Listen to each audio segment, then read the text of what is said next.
What I often tell people is, without some of these key institutions in town, and I think that's the sports teams, I also think it's the symphony and the zoo and the children's museum, without these things continuing to thrive, we're Omaha or Des Moines or some of these other cities that I'm sure are lovely, but they certainly are not spoken about in the same breath that we are. And when we bid on the All-Star Game back in 2017, there was no doubt in the NBA's mind that we could host this after having done a Super Bowl so successfully. And when we do this successfully, the next big thing that we bid on, there will be no doubt in their mind that we're adding yet another thing that makes us successful as a city and a state.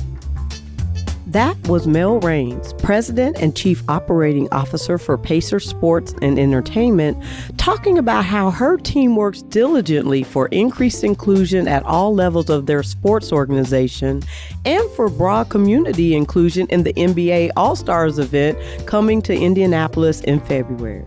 And this is IBJ's The Freedom Forum with Angela B. Freeman.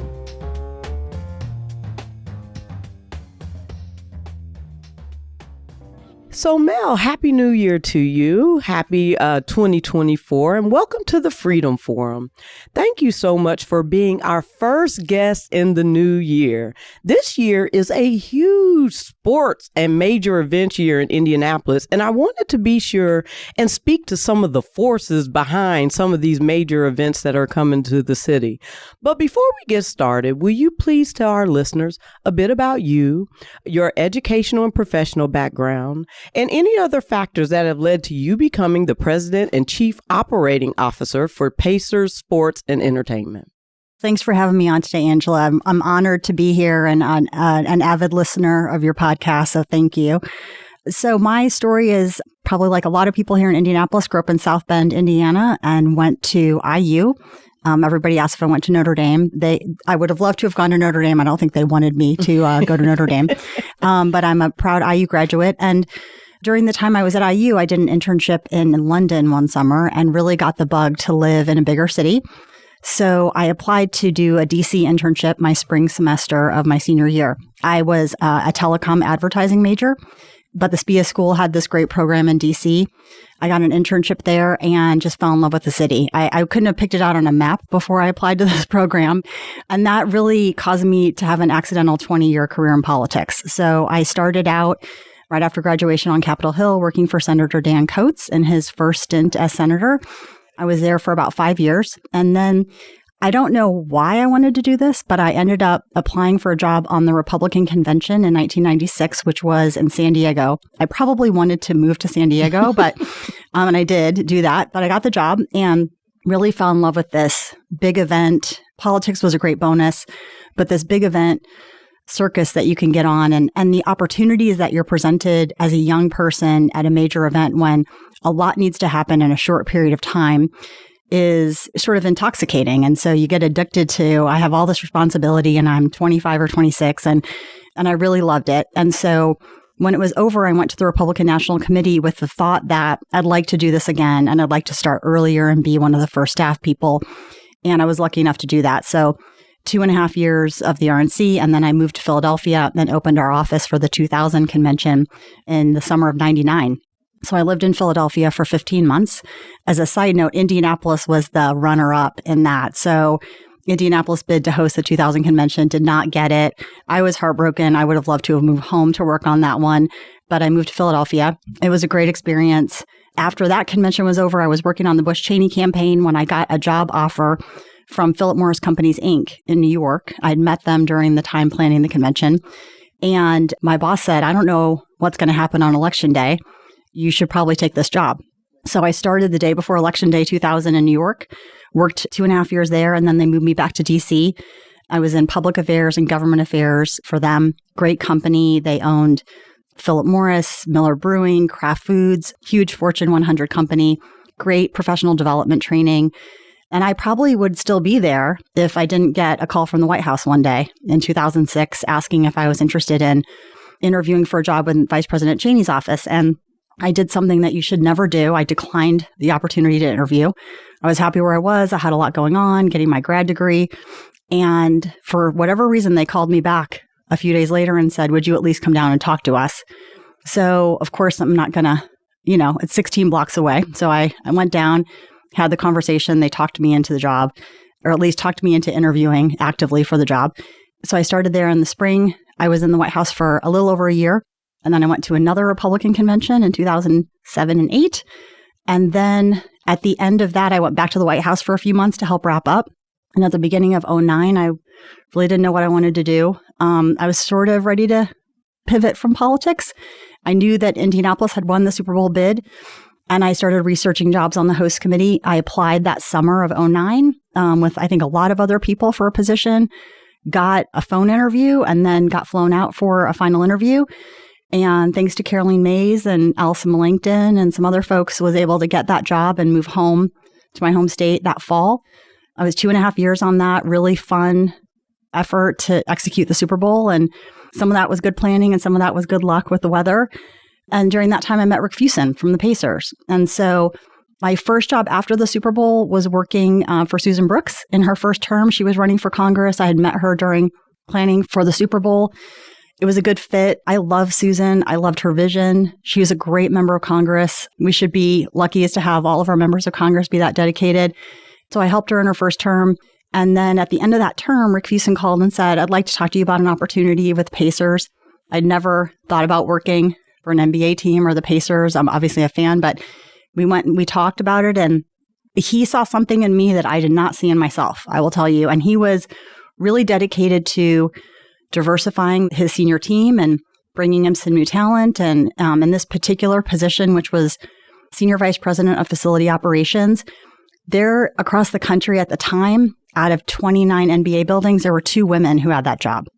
And so you weren't probably going to steal someone with a lot of experience to do it. You were going to have to build that experience.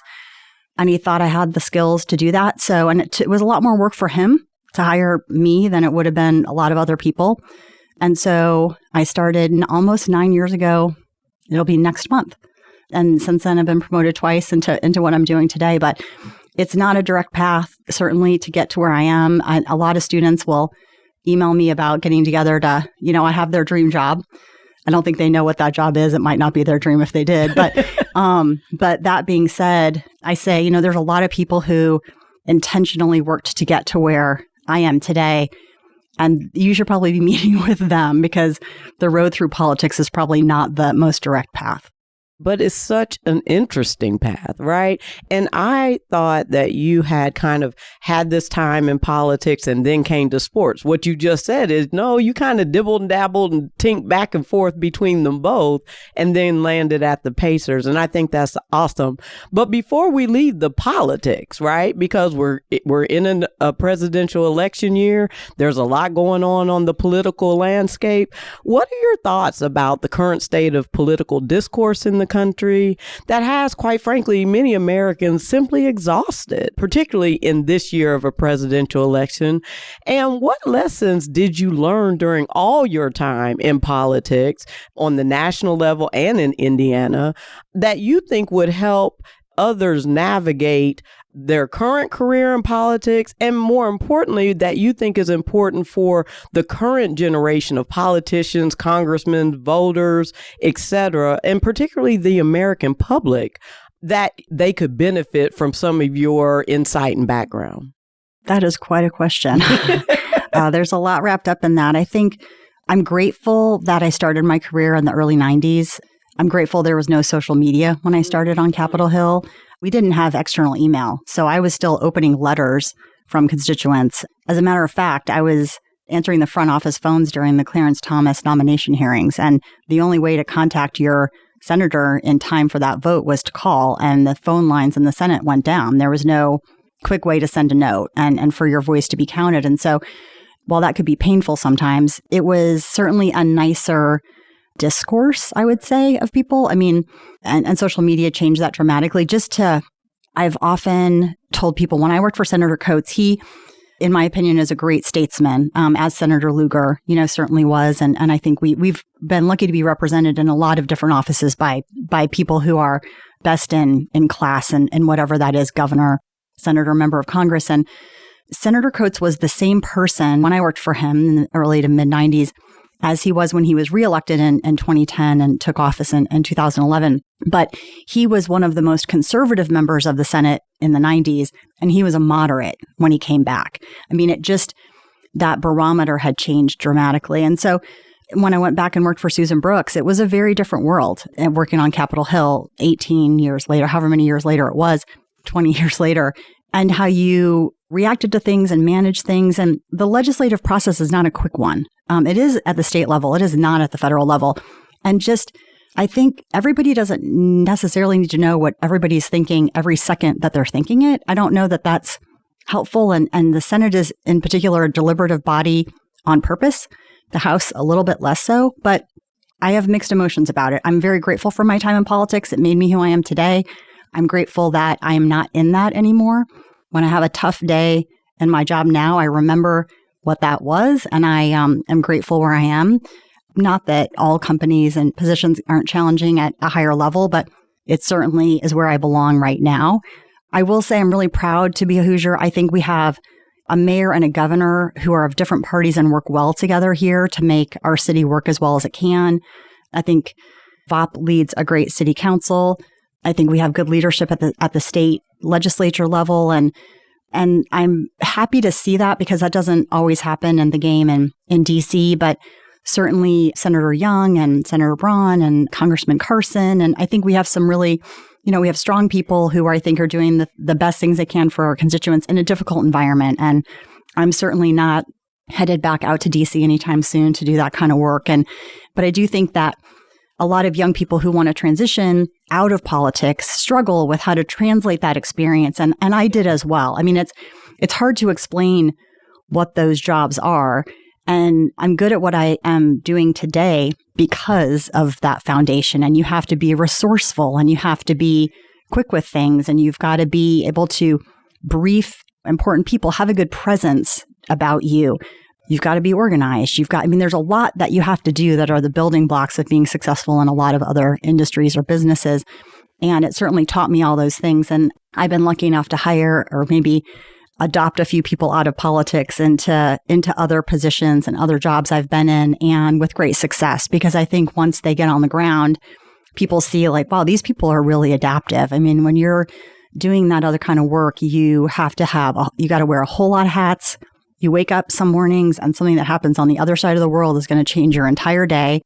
And you've got to be able to react to that quickly. And in 2024, things change all day, every day. And if you're not able to kind of keep moving with it, you're probably not going to be successful doing much of anything.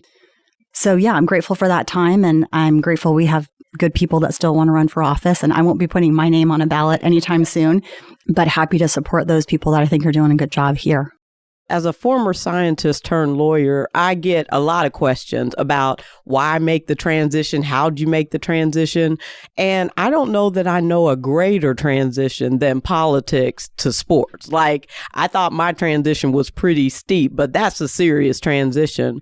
And acknowledging that, like many industries, there are not a lot of women leading in either politics or sports. So you having such an opportunity is really an amazing feat.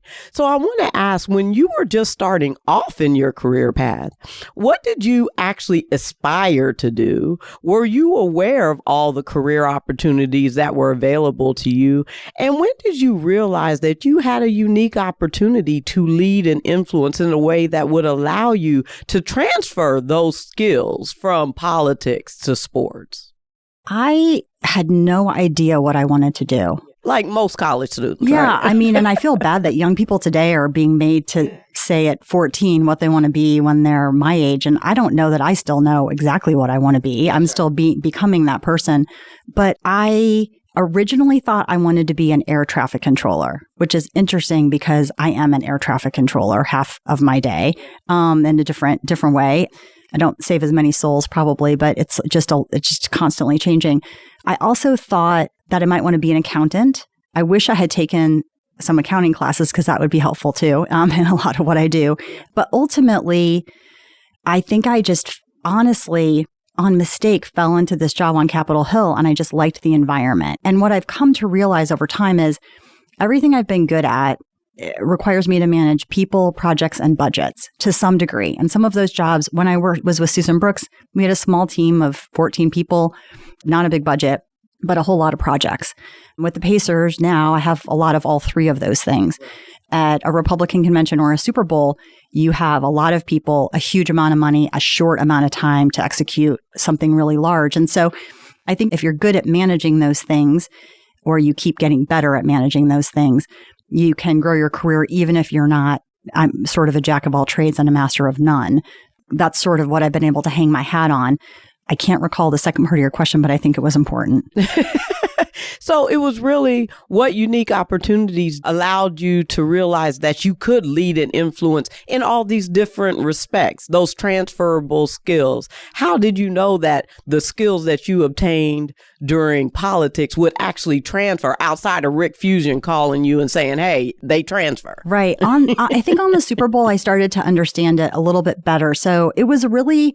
I had a couple of friends in Indy, my college roommate and one of my good friends and former roommates from DC had moved back home, but I didn't have a big network here. I had a small network and I moved back on a whim and I thought, I'm going to rent an apartment for 2.5 years and see how this goes. And if it was the great flop, I'll go back to DC. I can always get work there. And so it was during that time that I realized that 20 plus years of experience I had at that point did translate to something. I did connect well back with my home state and that I could lead here in a different way. And then through the process of coming to the Pacers, I never thought about serving on a nonprofit board. In DC, it doesn't have the same sense of community that we have here. And so maybe 6 months in, I was approached by Jennifer Vigran at Second Helpings, who we hosted Corks and Forks for them every year in the building, about doing a tour of their facility and their kitchen and learning more about what they do. And I did that. She followed up a few months later and said, we have an opening on our board. I would love for you to join. And I never thought about that before. And I love their mission. I think she was a great leader. So I enthusiastically said yes. And then, of course, then you sort of start getting these other opportunities. And so I think it's just incredibly important here and shows you, it's another example of how you can lead in a different way. You grow your network, you step up at special events, you get the extra auction items, and you have a chance to prove yourself and see that you can do this. You don't know until you get in that room and you get that seat at the table, but then it's up to you to just do the work and prove yourself. And so I think Indianapolis gives you that opportunity for anybody. I can certainly attest to that because I'm not from here. You are from here. I'm not from here. But I've been able in the course of my 2 decades here to completely integrate into the community. And part of that is what I believe makes Indianapolis so special is exactly what you're saying. I don't believe that exists in every city where you have the opportunity to not be from here and truly get invested in the community, integrated on the boards, in the community. And I think that's why I'm still here 20 years later. It really is something special. I couldn't agree more. I've lived in San Diego, Philadelphia, New York, Tampa for a short time, St. Paul for over a year, in and out of Charlotte a little bit. And I think 2 things. One, they don't have the same sense of community and they don't come together the way we do for big things. And 2, if you are not really from there, that's right. they will never truly let you in. There's a couple of those cities in particular when they say, where did you go to school? They mean high school. And if you don't say a high school that was there, you can be in the meeting, but you'll never really get the secret handshake there. And that's just not the case here. I spent more time outside of this state than I had in it when I came back. And that didn't matter to anybody. And I think I wouldn't have gotten the job if I wasn't a Hoosier, to be honest, and that was an important priority.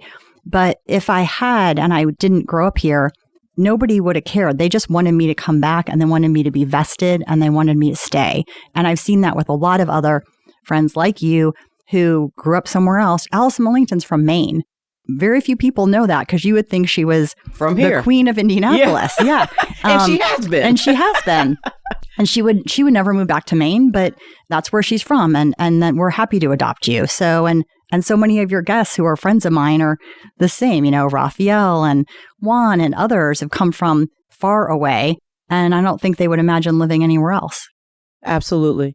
It is truly what makes Indianapolis so special. So I admittedly have no clue what it takes to run an NBA organization, although I will readily admit I'm a basketball fan. I'm a basketball mom with a college player myself and a law partner. So I can totally appreciate from a corporate organizational perspective, some of the risk and liability that you may have to manage. But for those of us like me who really has no clue what you do on a day-to-day basis, although you have plenty of people who want your job, explain to us what your day-to-day job entails. How are you able to influence your team and make positive change for the Pacers organization? And then what successes have you had so far that you're really proud of and that you want to shine a little light on?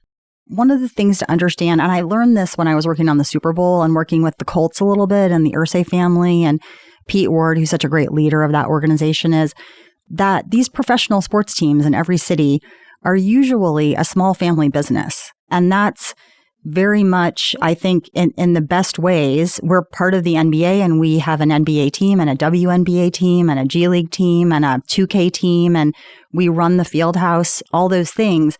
Herb Simon and Steve Simon and the Simon family and have been stewards of the organization since 1983. And so we're a nimble organization and pretty entrepreneurial, I would say. I love that about us. We have a little over 300 employees, and that's across all of those things that I just spoke about. And so what's nice about our team is that one of our company mottos is we are one. And so the folks that run the basketball team and the business, I think, are much more aligned and closer than I've seen in some other teams. And I'm grateful for that.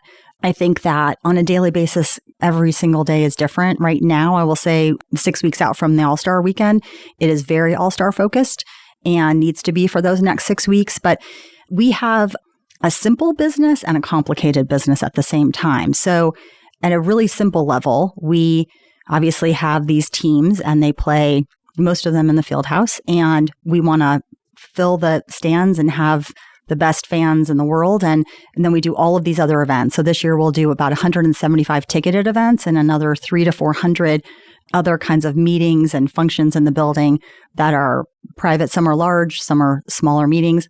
We have something going on almost every day of the year. So we're trying to fill that building 365 days a year between 15 and 18,000 people, depending on the event. And our event business is growing, which is great.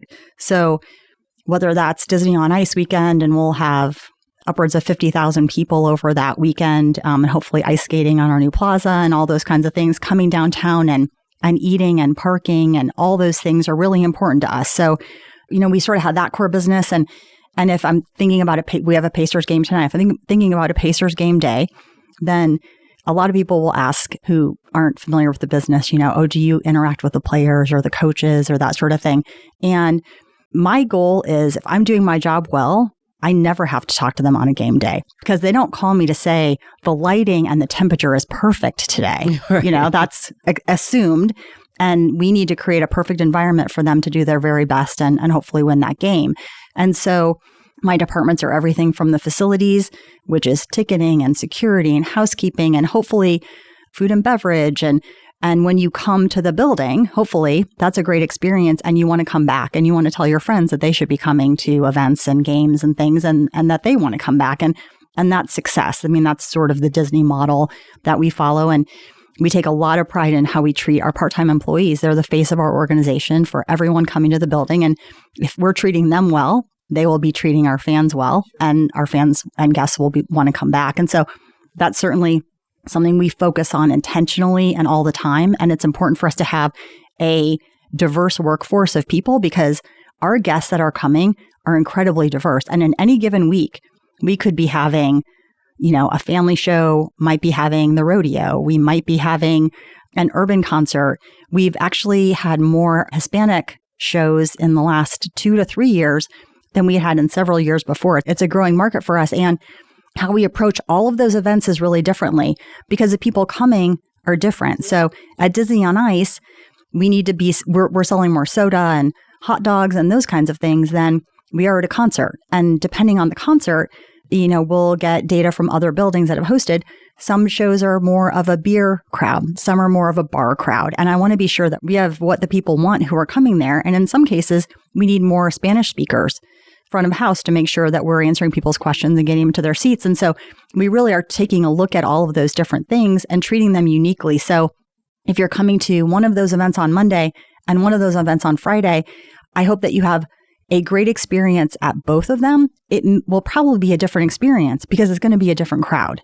And so that's a challenging part of our business, but something that I love. And I love that we're pretty nimble. And so we have a great program, a minority guest chef program at one of our concession stands.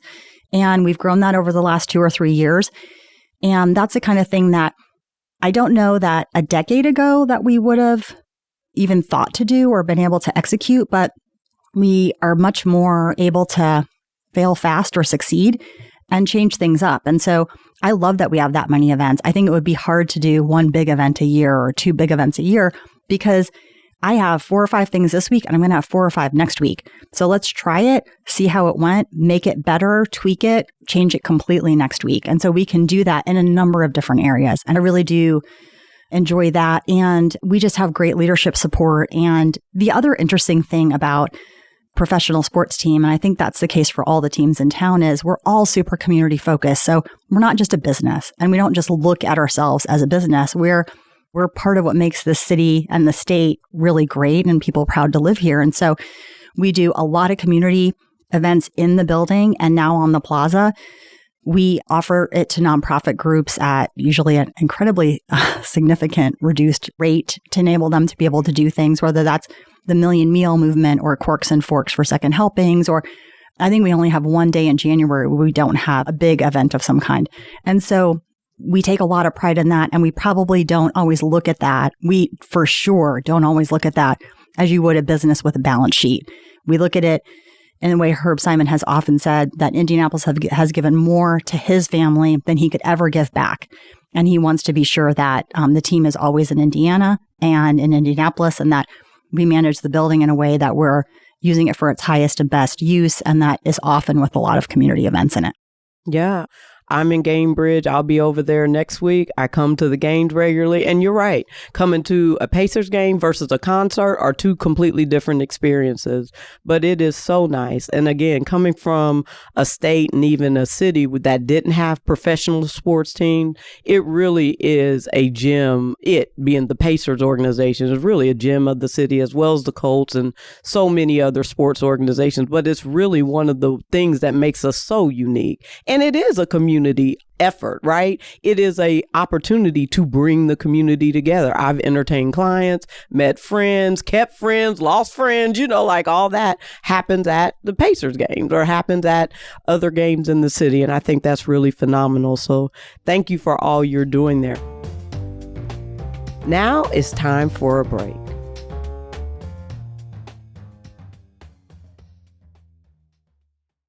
Get caught up on the state's top business news every business day with the Inside Indiana Business Radio On Demand podcast. Available now at InsideIndianaBusiness.com, Apple Podcasts, Spotify, or wherever you get your podcasts. We're back with Mel Raines, President and Chief Operating Officer for Pacers Sports and Entertainment, on this 30th episode of the Freedom Forum with Angela B. Freeman. Let's talk about being a woman in leadership. As a woman, explain to us some of the experiences you've had in ascending to leadership in both sports and politics, how they may be different or similar, and also some of the particular strengths that you've now learned over the course of your career that you bring to your teams. One of the things it makes me think of this. One of the things you had asked me previously and I didn't fully answer is, when I think of one of the things I'm most proud of during my time with Pacers is our renovation project. And that was something right after I started, we started digging into that and master planning for that. And then, working on with the CIB to renew and the mayor to renew our lease deal. And that exercised sort of my political muscle a little bit, but I had no experience in construction. I had renovated my kitchen once in DC for $30,000. So this was a little different.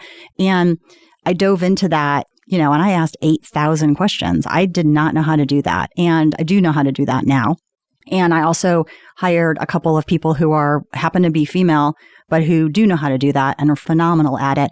And to think about where we were in 2015 and what we look like and we are today as a physical organization, our physical building and facility, I'm incredibly proud of all that we've accomplished and what it took to get there in terms of the team to do it, which was our entire team, and then hundreds of construction and architects and other people to get there.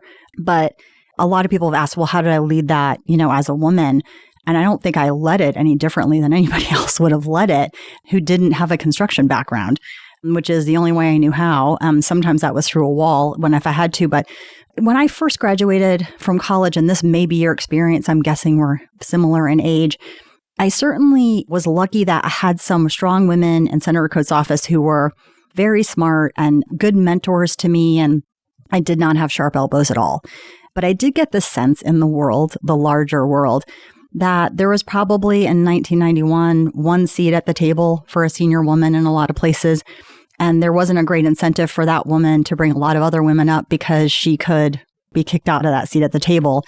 And over the last 30 plus years, I've certainly never subscribed to that. And I don't see it nearly as much, thankfully, because I think there's plenty of seats at the table for everyone who's talented and brings something to the business. And I'm grateful for that. I certainly have had a lot of women mentors and a lot of men. And right now, whether it's Herb Simon or Steve Simon or Jim Morris or Rick Fuson, they've all mentored me and helped me get to where I am. Another person who adopted me the day I got to the Pacers is Kelly Krauskopf, who used to run the Fever and is now the highest ranking woman in the front office of an NBA team as our assistant general manager. And she is a tough Texan who on more than one occasion, I have walked into her office and closed the door and had tears in my eyes. And she has absolutely coached me on the right path and, toughening up a little bit, quite frankly. And you need a little bit of both of those, I think, in your career. So I've been lucky to have all of the above.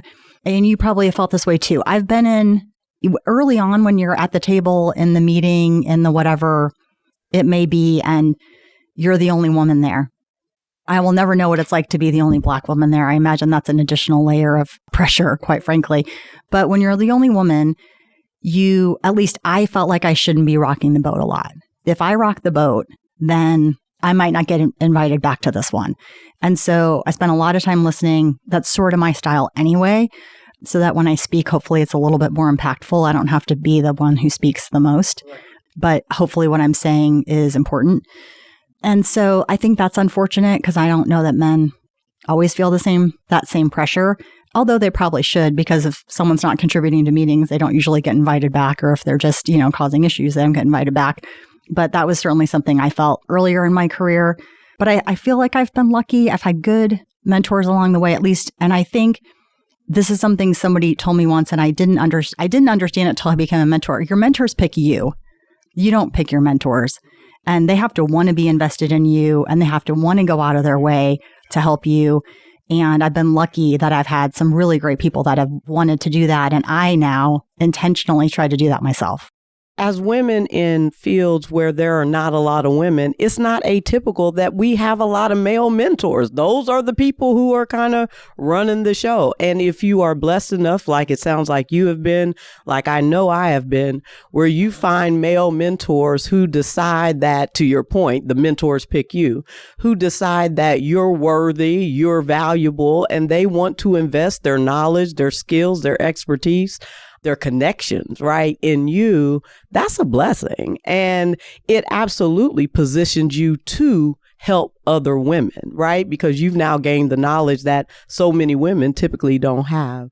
So in speaking about, women helping women, I want to ask you a question that I know is kind of challenging, but I like asking it because I want to get people's perspective on it. And that's DE&I data for almost all industries show that over the last 20 years, as long as DE&I data has been collected, pretty much show that the primary beneficiaries of DE&I programs, initiatives, particularly in the corporate America, in the corporate sphere, have been Caucasian or white women.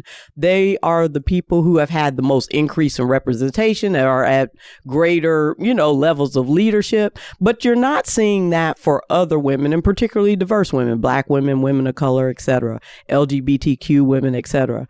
So I've kind of decided that there should be some additional onus or responsibility for white women who are at levels of position and privilege to not just invest in whoever they invest in, and particularly other white women, because I know that happens regularly, but also diverse women.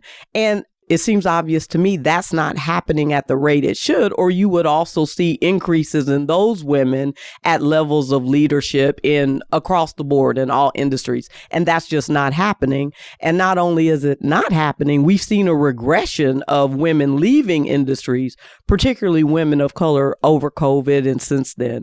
So I want to know, what are your thoughts around this? Do you feel, as a woman in leadership, any particular pressures to make sure that you are inclusive in your opportunities, to not just make sure that women and maybe in your circle are elevated to higher positions of leadership, but also diverse women who may or may not necessarily be in your circle? You may or may not be able to personally vouch for them, but still seem to have the skills, the qualities, etc. What are your thoughts there? That's a lot to unpack. So going back to that table, when you're the only female at that table, part of the pressure I have felt certainly is the pressure of every woman in my organization, whatever one that is I'm working at the time, that I'm representing all of them. And my success or failure, whether I like it or not, or they like it or not, is a reflection on all of us. And I'm sure you have felt that same way Absolutely. At every step of your career. That being said, I feel a great responsibility to mentor women in my company. And when I look at time is my enemy a lot of the time, as it is, I'm sure, for you.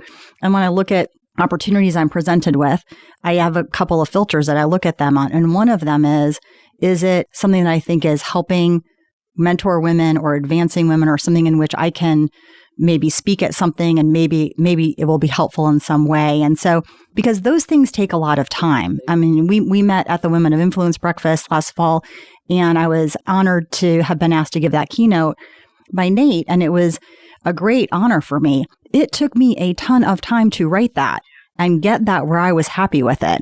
And I didn't take it lightly. And so that 10 or 11 minutes was a lot of hours to get it to where it was. And hopefully the couple hundred people that were there took something from it. And so that time would have been well spent. And so I think because there's only so many hours in the day and days in the week, it's important to try to be as focused as you can. My other observation on this is, and this may be generational differences, I craved mentorship when I was younger. And I don't know that everybody does, right? And so, and especially of younger generations now. And so some of them may think like, she has worked way too hard for 30 years, and that's not what I want my life to be. And I respect that. And there are some younger women in the company that have sort of proactively tried to mentor who really haven't been that receptive to it. And I can't make you want to do that either. And so while that can be frustrating, then you just have to focus your efforts on, other people. I think so many young people have such potential, and I hope to be able to do more of it, but you certainly have to be intentional about it. And I also think my company has some amazing men, of every background. And so how do you sort of feed the younger generation? I want them to stay in Indianapolis. I want them to invest in our community. I want them to be here a long time. We're, as a smaller business, you can hit the ceiling pretty quickly. We don't have 15 levels. Vice presidents of this or directors of that. And so if you are in an area that you really like, and then you realize your boss is 5 years older than you and they love their job and they may not be going anywhere, we're not going to be able to keep you that long.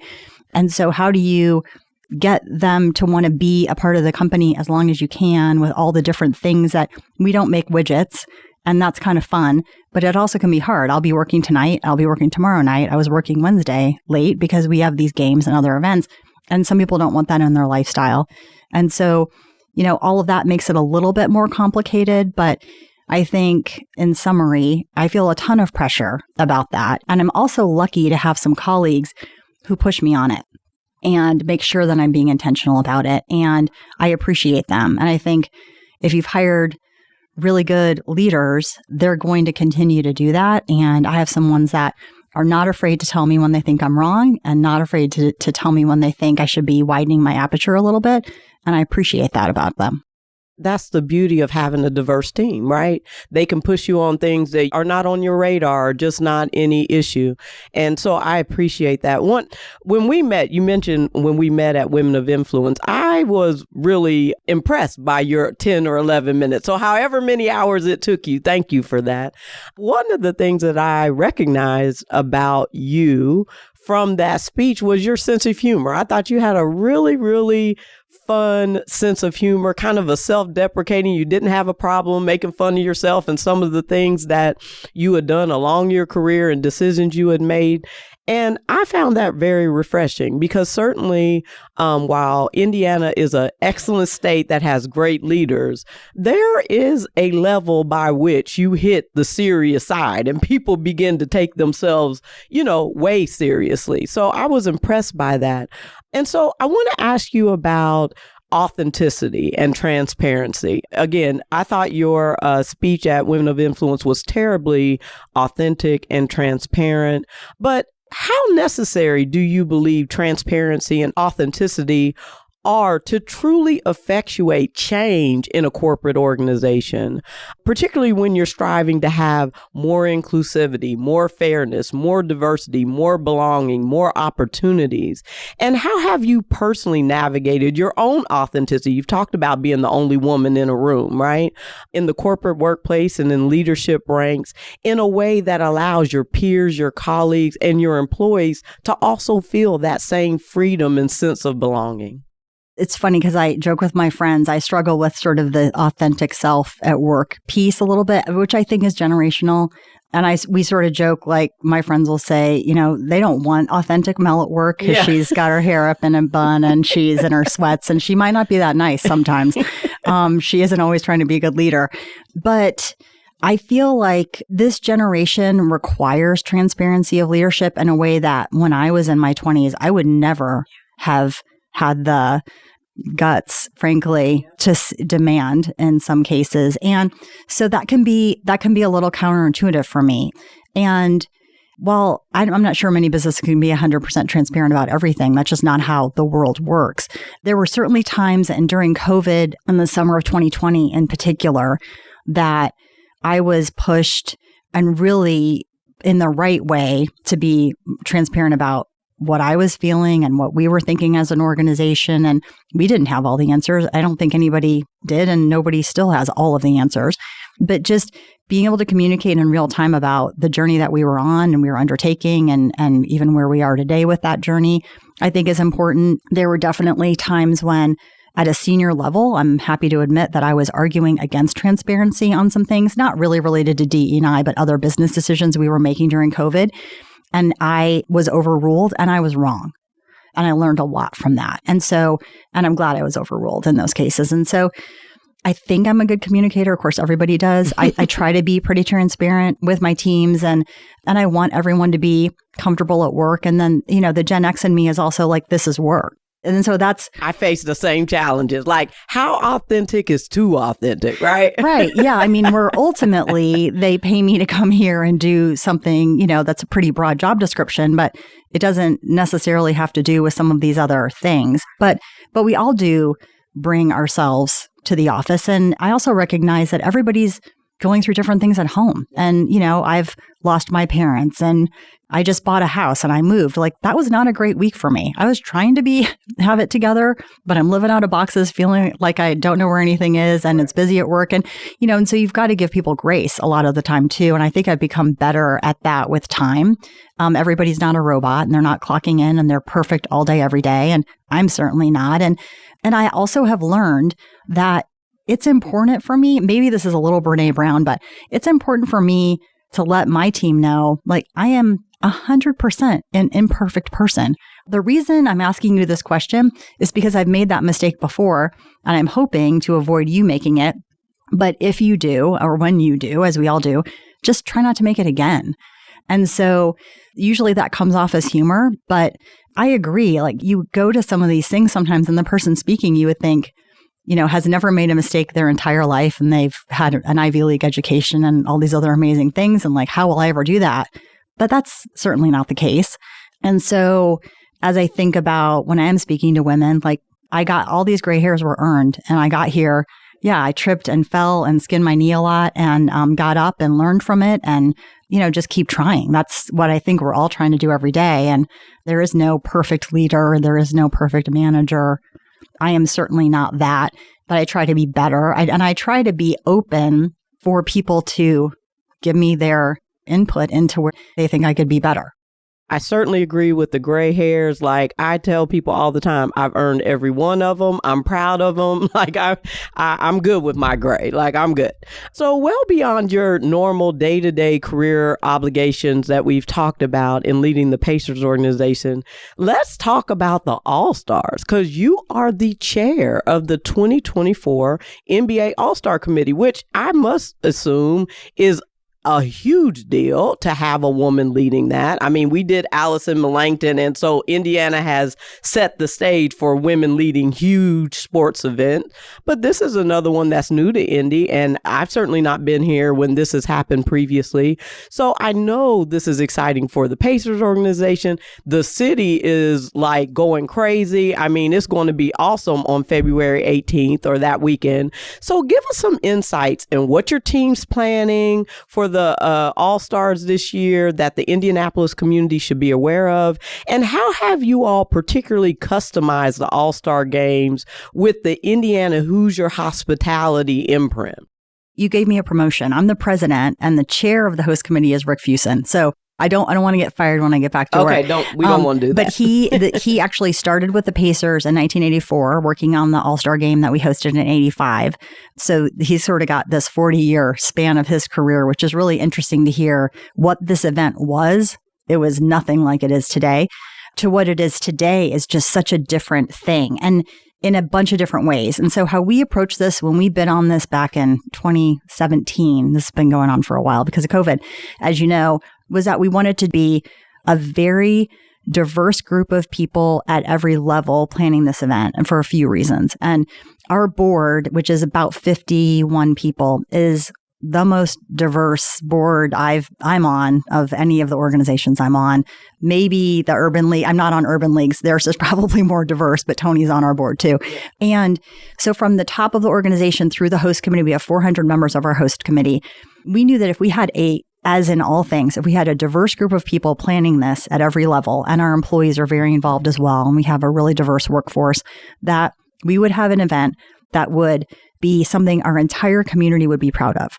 And so that's how we've looked at it the whole time. And we wanted it to be something that was for the fans. And so we have, downtown is the court and the fans are the all-star kind of theme that's about to roll out. And we wanted to have a great economic impact on the entire community. We wanted to showcase everything that we have going on as a city. We wanted to showcase our franchise. We are one of the best franchises in the league, and the best players in that league are coming to our home to play in these events, and we want to show them how great we are too. And so we're trying to maximize this opportunity every way to Friday, and it's an international audience. A lot of these other events are very U.S. specific. Yeah. The world doesn't watch March Madness as much as they follow the NBA, even though it's the same sport. And so with that in mind, the other thing that our board really pre-COVID, before the push, was really starting to educate me on, Tanya McKenzie in particular, but others, was that this is a different event for the Black community and what it means for the Black community. I'm using some of their words, not mine, is that this is really the Super Bowl for that community, and it needs to be treated as such. And there are some special things that are related to it because of that. And so we've done quite a bit of outreach, and Raphael talked about this because I listened to his podcast with you. You can't say that, just like I can't say every white woman feels X thing, the whole Black community doesn't feel anything monolithically. The whole Hispanic community doesn't. It's sort of generational. And what's been interesting is I think that in the Black community, some of the younger people have different expectations than some of the older people who probably were at the 85 All-Star game. And so trying to just make sure that we're understanding what that is, incorporating that into our plans, making sure that everybody feels welcome at this, whether that's being able to have free Indigo to bring you downtown, really dressing up downtown, and we'll be announcing some of those plans in a unique way at a time of the year that, it's dark when you get up and it's dark when you're going home. And so how can we brighten up downtown, and working with the city and the Arts Council and Gang and others on some of those plans, and making sure that there are things that if you can't afford to get into the bigger events, you can still come downtown and be a part of it and feel like you are part of All Star. So we're working on all of that, and those announcements are coming out. But it was really important to us. And in some cities, I've been in, I guess, 8 All-Stars now, gone to see them, have literally said, don't come downtown this weekend. Like, it's going to be bad traffic and lots of people. We don't want you downtown. Our message is the opposite. This is for our community too. We want everyone to come down and get to experience it. And so I hope for those that do love basketball and want to see some of the best basketball in the world and celebrate this game, this weekend is art and fashion and food and culture and music. It's a lot more than basketball. It's, NBA culture is a lot more than just basketball. So I think it's going to be a really special event, and we're excited about it. And this isn't something that we're in the rotation to get every 4 or 5 years. And so I certainly feel the pressure to maximize this opportunity. Herb really wanted to, and Steve and the Simon family really wanted to host this and do it the right way. And now the building is done and the plaza is done, and we're opening the new restaurant. Commission Row is opening in a couple of weeks.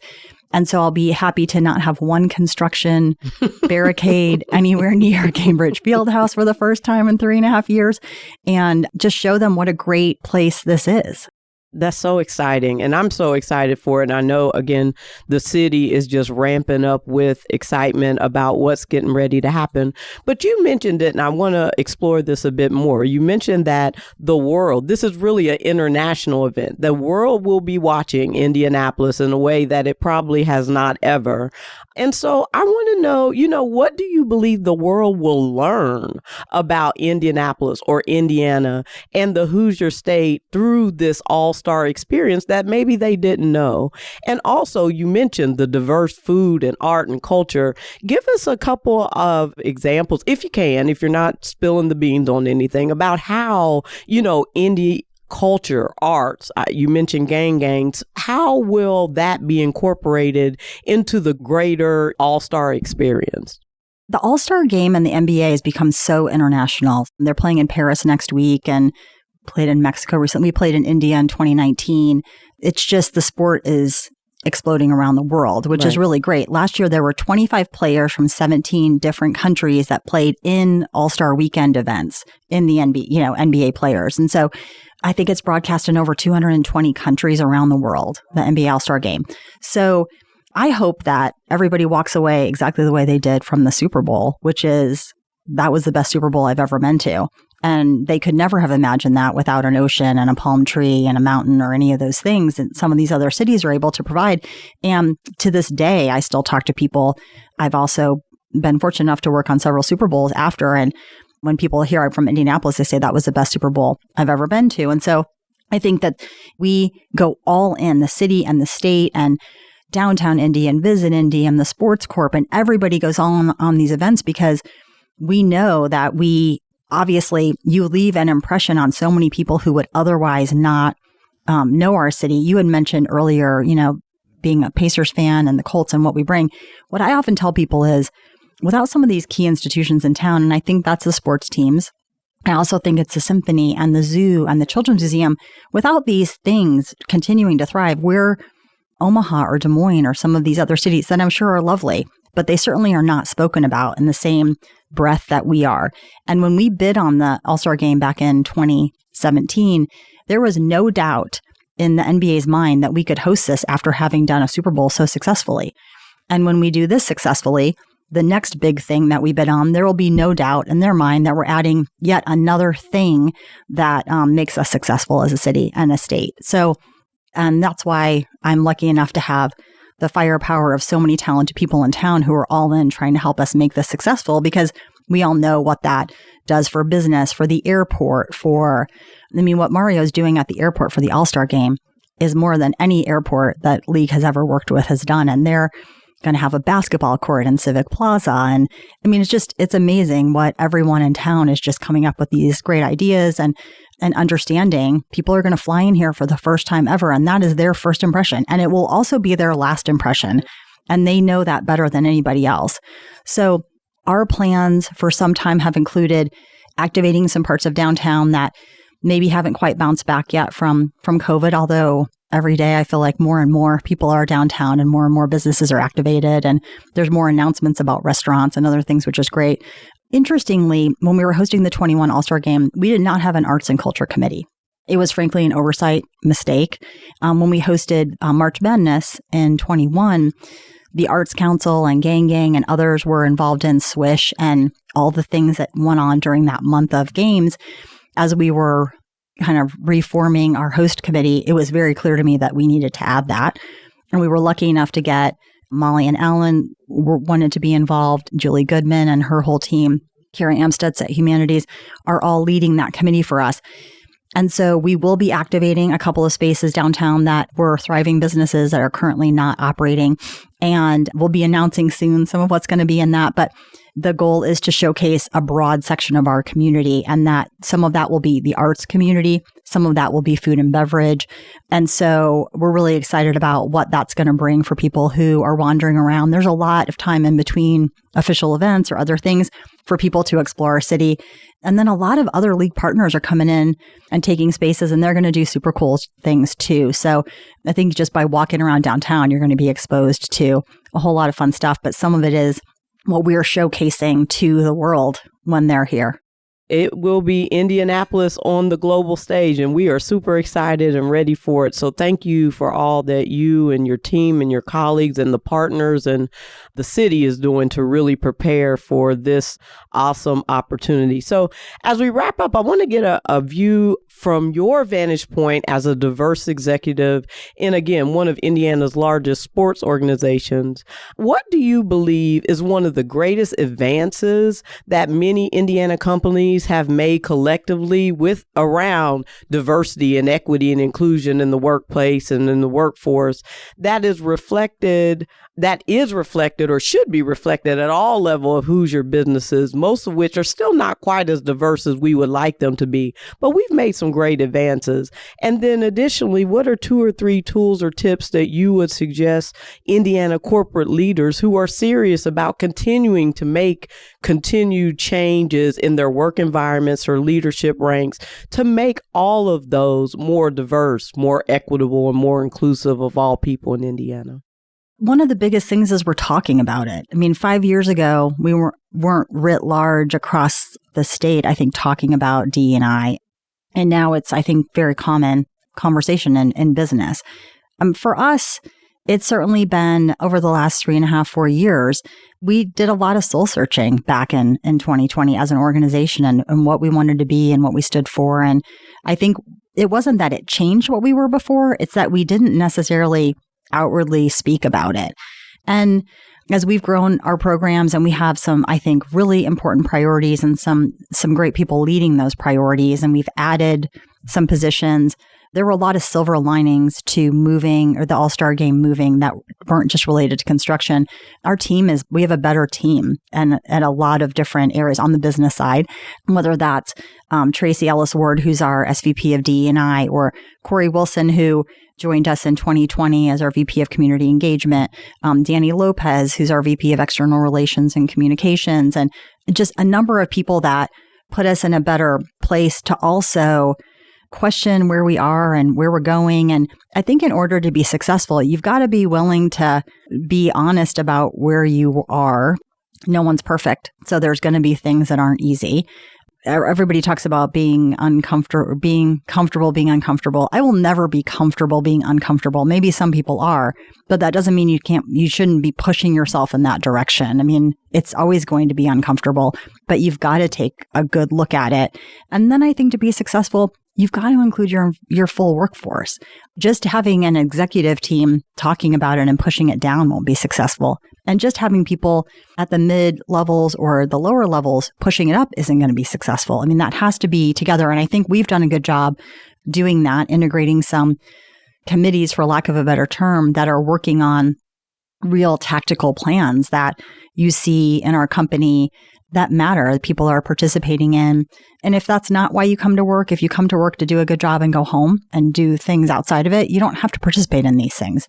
So hopefully people feel that way and appreciate our supplier diversity program and some of the other things Tracy and her team have done, educational lunch and learns that have been great. I've gone to and I've learned quite a bit about whether it's Indigenous peoples. We just did that recently. It was super interesting. I mean, the state of Indiana has a really rich history in this, and we don't talk about it a lot.